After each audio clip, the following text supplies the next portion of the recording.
हरे कृष्ण। तो हम लोग चर्चा कर रहे हैं नेक्टर ऑफ डिवोशन,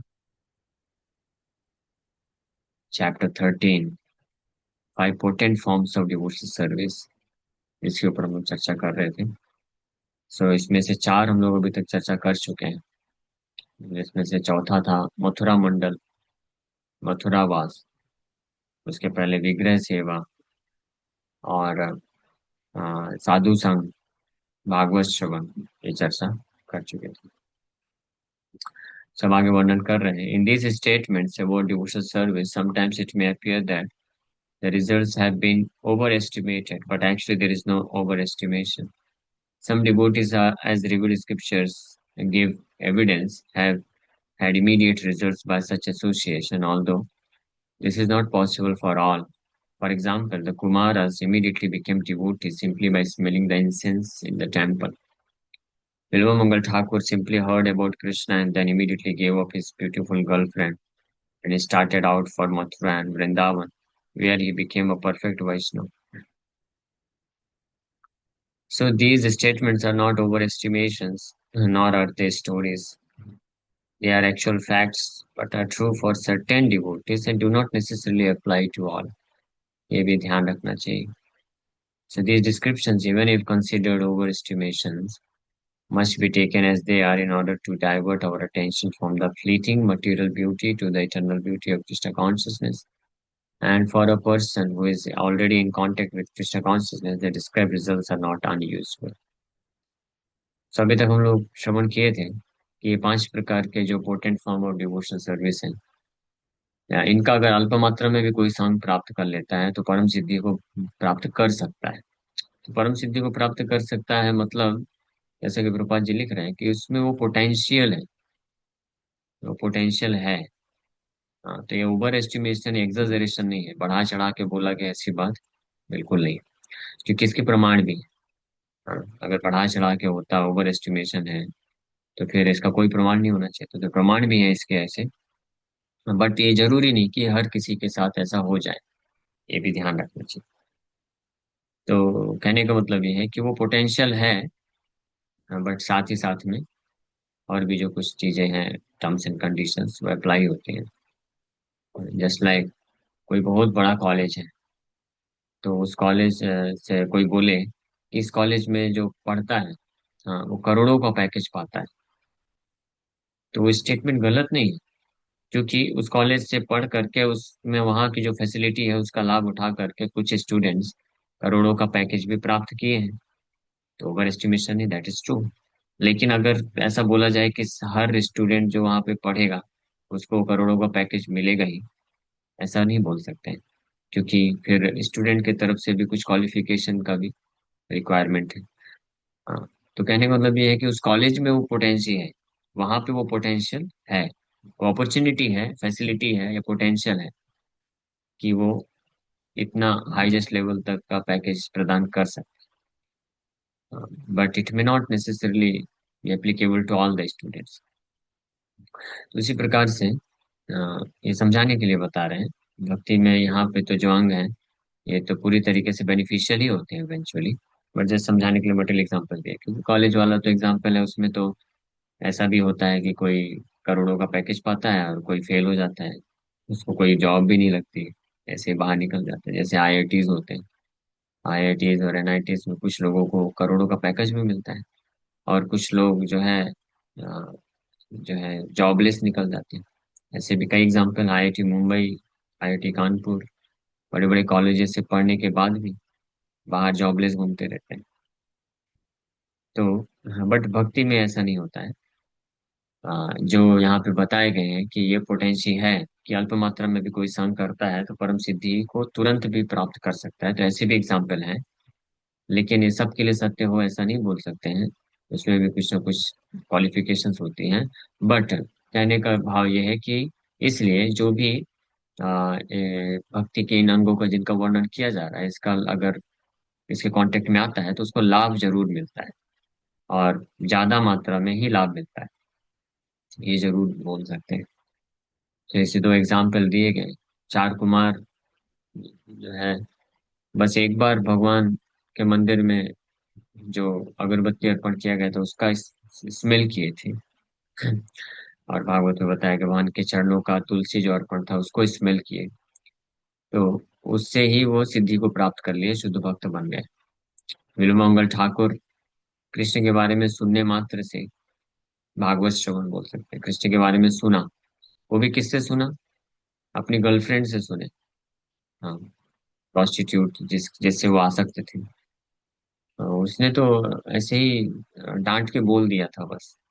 हाँ, जो भी है। लेकिन वो सुनने मात्र से वो कृष्ण के प्रति आकर्षित हो गए, और इमीडिएटली उसका जो संघ है छोड़ करके वृंदावन चले जाते हैं। तो ये बिल्वमंगल ठाकुर का भी example. And he became a perfect Vaishnav. So तो इसलिए ऐसा व्यक्ति जो ये पांच जो भक्ति के अंग है, इनमें से किसी भी तरीके से जो कृष्ण के कांटेक्ट में है, तो वो इस प्रकार के फल को जरूर प्राप्त कर सकता है, एक्सपीरियंस कर सकता है। ये so the described results are not unusual। ये पॉसिबिलिटी हमेशा है। तो ये हमारे हमारे लिए बहुत इंपॉर्टेंट है कि अगर अल्प मात्रा में संग प्राप्त करके एक या दो भक्ति के अंग करके कोई परम सिद्धि को प्राप्त कर सकता है, तो हमको तो और कॉन्फिडेंट हो जाना चाहिए। कॉन्फिडेंट होकर के जितना ज्यादा से ज्यादा इन पांच भक्ति के अंगों का हम सेवन कर सकें लाइफ टाइम, तो उतना अच्छा रहेगा, उतना हमारे लिए गारंटीड हो सकता है। और ये कभी वेस्ट नहीं जाता है। ये हमेशा व्यक्ति को आगे प्रगति ही कराता है। So some scholars argue that simply by following the principles of one and ashram, one can gradually rise to the perfections reached by practicing devotional service. But this argument is not accepted by the great authorities. Uh, So कुछ जो scholar हैं वैदिक शास्त्रों के, जो means जो भक्त नहीं है, ज्ञान मार्ग में है या कर्म कांड है इत्यादि में, तो उनका मानना है कि अगर कोई ये अपने अपने वर्ण और आश्रम के धर्म को पालन करे, तो वो भी भक्ति के इस सिद्धियों को प्राप्त कर सकता है। लेकिन जो महाजन है वो इस बात को स्वीकार नहीं करते हैं। कोई अपने अपने वर्ण और आश्रम के जो कार्य है, कर्म है, उनको करके पुण्य प्राप्त कर सकता है, और उससे इस भौतिक संसार में ऊंची स्थिति को प्राप्त कर सकता है, स्वर्ग लोगों को प्राप्त कर सकता है और ऊपर जा सकता है। बट भक्ति की जो सिद्धि है वो भक्ति के माध्यम से ही प्राप्त होती है। Lord Chaitanya also condemned this idea while he was talking with Ramanand Rai about the gradual development of devotional service. He rejected the idea of the importance of Varnashram Dharma when it was put forward by Ramanand Rai. He said that this advancement of one and ashram is merely external. There is a higher principle. In Bhagavad Gita also the Lord says that one has to give up all other principles of elevation and take simply to the method of Krishna consciousness. That will help one in achieving the highest perfection of life. So, ये जो वर्णाश्रम धर्म का महत्व है, इसको महाप्रभु भी reject किए कि इस सेंस में, भक्ति के सेंस में, अगर कोई केवल वर्णाश्रम धर्म पे निर्भर रहता है तो भक्ति को प्राप्त नहीं कर सकता। वर्णाश्रम धर्म जो है वो सहायक हो सकता है कि व्यक्ति भक्ति के टच में आ जाए। लेकिन ये भी एक्सटर्नल ही, अल्टीमेटली इसको भी व्यक्ति को छोड़ना पड़ता है। इससे भी ऊपर का प्रिंसिपल है, सर्वधर्मान परित्यज्य माम एकम शरणम Vraj. For the sake of Krishna consciousness one must abandon everything else. In the 11th canto, 28th chapter, verse 9 of Srimad Bhagavatam, the Lord Himself says, one should execute the prescribed duties of one and ashram as long as he has not developed a spontaneous attachment for hearing about my pastimes and activities. Bhagavat में भी भगवान इसका प्रमाण देते हैं। 11वें स्कंद के 28 20वें अध्याय के 9वें श्लोक में भगवान बोलते हैं, तावत कर्माणि कुर्वीता ना निर्विद्येत यावता मत कथा श्रवणादो वा श्रद्धा यावन न जायते। As long as one is not satiated by fruitive activity and has not awakened his taste for devotional service by Shravanam Kirtanam Vishnu, one has to act according to the regulative principles of Vedic texts. इस संसार के जो कर्तव्य हैं, कर्म है, शास्त्र के द्वारा जितने भी अलग अलग प्रकार के कर्म कर्तव्य बताए गए, उन उनको करने की आवश्यकता तब तक होती है, तब तक करना पड़ता है व्यक्ति को या करना चाहिए, जब तक अ, वो भगवान के प्रति, भगवान के भक्ति, श्रवणम कीर्तनम विष्णु स्मरणम नवविधा भक्ति के प्रति रुचि विकसित नहीं कर लिया तो तब तक उसको करना पड़ता है। और जब तक वो फ्रूटिव एक्टिविटी, यानी जब तक व्यक्ति के हृदय में इस भौतिक संसार के कर्मों को करके उसके फल को भोगने की इच्छा खत्म नहीं हो गई। क्योंकि जब वो इच्छा खत्म होगी तब व्यक्ति को भगवान के श्रवण कीर्तन विष्णु स्मरण में टेस्ट रुचि उत्पन्न होगी। और अगर कोई ऐसा भाग्यशाली व्यक्ति है जिसको नवविधा भक्ति में रुचि उत्पन्न हो गई है और उसके हृदय में ये भावना है कि ये जो अलग अलग प्रकार के कर्म है, कर्तव्य है, इसको करके जो फल प्राप्त होना है, इसको मुझे भोगने का कोई इच्छा नहीं, मुझे चाहिए नहीं ये सब, तो भगवान बोलते हैं कि फिर उसको उधर नहीं फंसे रहना चाहिए, उसको उन कर्मों को, कर्तव्य को त्याग देना चाहिए और डायरेक्ट भगवान के डिवोशन सर्विस को ले लेना चाहिए। हाँ, लेकिन ऐसे लोग जो इस स्थिति में नहीं पहुंचे हैं तो उनको फिर सावधानी से करना चाहिए, बैलेंस अप्रोच अपनाना चाहिए। साथ अपना कृष्णा कॉन्शियसनेस, स्पिरिचुअल लाइफ को भी जो है उसमें प्रयास करना चाहिए आगे बढ़ने का धीरे धीरे।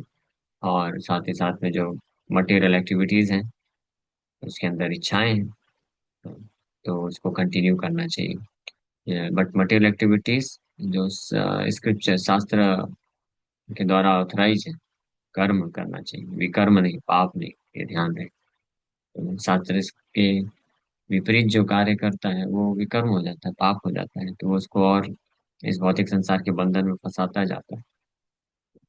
इसी को बोलते हैं वर्ण और आश्रम। तो अपने अपने जो वर्ण और आश्रम के जो धर्म है, कर्तव्य है, वो व्यक्ति को तभी तक करने की आवश्यकता है जब तक उन वर्ण और आश्रम के कर्मों को करने के जो फल है उससे आसक्त है व्यक्ति, और जब तक श्रवण कीर्तन विष्णु स्मरण में टेस्ट नहीं उत्पन्न हुआ है तब तक उसको वो करने की भी आवश्यकता पड़ती है। लेकिन जिसको हो गया है टेस्ट उत्पन्न, तो भगवान बोलते हैं कि फिर जरूरत नहीं, वो डायरेक्टली डिवोशन सर्विस को ले सकता है, इज नॉट बाउंड देन।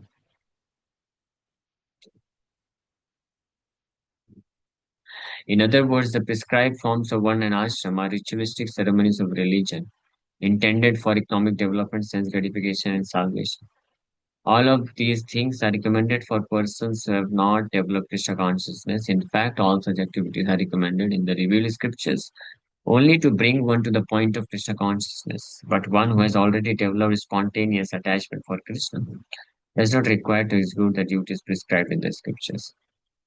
तो ये दूसरे शब्दों में बोले तो ये जितने अलग अलग धर्म है, कर्तव्य है, कर्म कांड, ज्ञान कांड या वर्ण और आश्रम के जो कर्तव्य है, इसको वैदिक शास्त्रों में इसीलिए दिया गया है अल्टीमेटली व्यक्ति को इस पॉइंट पे लाने के लिए कि वो कृष्ण भावना भावित हो जाए, कृष्ण कॉन्शियसनेस, कृष्ण के प्रति स्वाभाविक अटैचमेंट, आसक्ति आ जाए, वहां तक लाने के लिए दिया गया। तो अगर कोई व्यक्ति उस वहां तक पहुंच जाता है तो फिर उसको छोड़ देना चाहिए, ये चीजें अननेसेसरी बोझा लेके नहीं जाना चाहिए। हाँ। और अगर कोई उस पॉइंट पे नहीं पहुंचता है तो भी बोझा रखने का मतलब नहीं। हाँ, इसी को दूसरे शब्दों में बोला गया है, आराधितो यदि हरि, हाँ, तपसा तथा किम, ना आराधितो यदि हरि तपसा तथा किम। अगर कोई भगवान हरि का आराधना में लगा हुआ है, सेवा में लगा हुआ है, तो इतने अनंत अनेकों प्रकार के जो शास्त्र में जो तपस्याएं दी है, व्रत दिए हैं, ये सब करने का कोई मतलब नहीं है। और अगर कोई भगवान हरि की आराधना या सेवा की स्थिति तक नहीं पहुंच रहा है तो भी फिर ये सारे अलग अलग प्रकार तपस्या करने के क्या फायदा, यूजलेस हो जाएगा। सो ये 5 potent forms of devotion service हम लोग चर्चा की। कल से ये डिवोशनल क्वालिफिकेशंस के ऊपर चर्चा करेंगे। Hare Krishna, thank you very much.